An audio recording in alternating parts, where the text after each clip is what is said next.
Hey, Barry Schaefer here, founder and director of Inward Resources. You know, Chuck Swindoll has a great line in one of his books. He says, I'm convinced that life is 10% what happens to me and 90% of how I react to it. I've found this to be very true, especially with regard to the subjects of loss and suffering. The way we react to loss will determine how the tentacles of that loss will reach into our lives. In Genesis 3, which we looked at in the first video of this series, we looked at all the things that we lost. And one of those losses was honesty in relationships, which was first experienced when Adam blamed both God and Eve for his disobedience. This loss plays out today in how things can get so sideways in all of our relationships. But it only took one generation for the loss of honest relationship to play out in the Bible. In fact, in the next chapter of the Bible after the fall, we see the world's first sibling rivalry play out in a scene with a tragic ending. It's a famous story. Both Cain and Abel brought offerings to God. Cain brought offering of the fruit of the ground. Abel brought from the firstborn of his flock. God accepted Abel's offering, but not Cain's. And we're not told why, but we do have a couple of clues. First, it appears that Abel brought the best of the best, while Cain brought something, maybe Brussels sprouts or something he didn't really like and wasn't going to miss.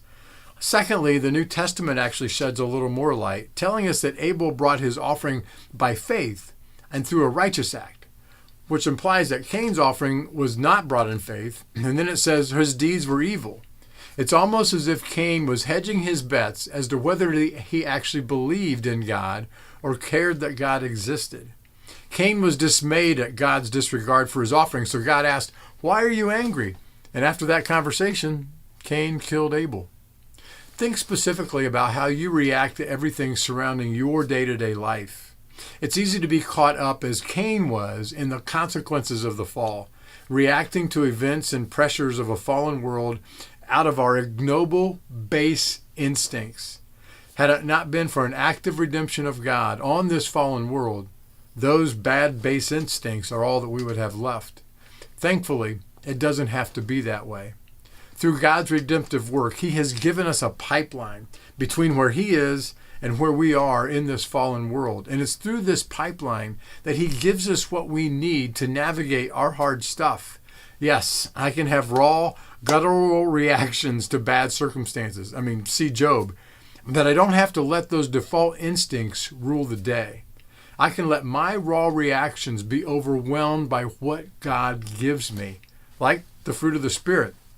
Imagine yourself reacting to disappointment with love and peace and patience and self-control. That's what's available to me. And I guess you could think of the fruit of the Spirit to be like Abel's offering, the best of the best to offer to God and also to the people around us as we react to circumstances that bring us challenge. Thanks for taking a moment to check in. I pray that this is as helpful for you as it has been for me.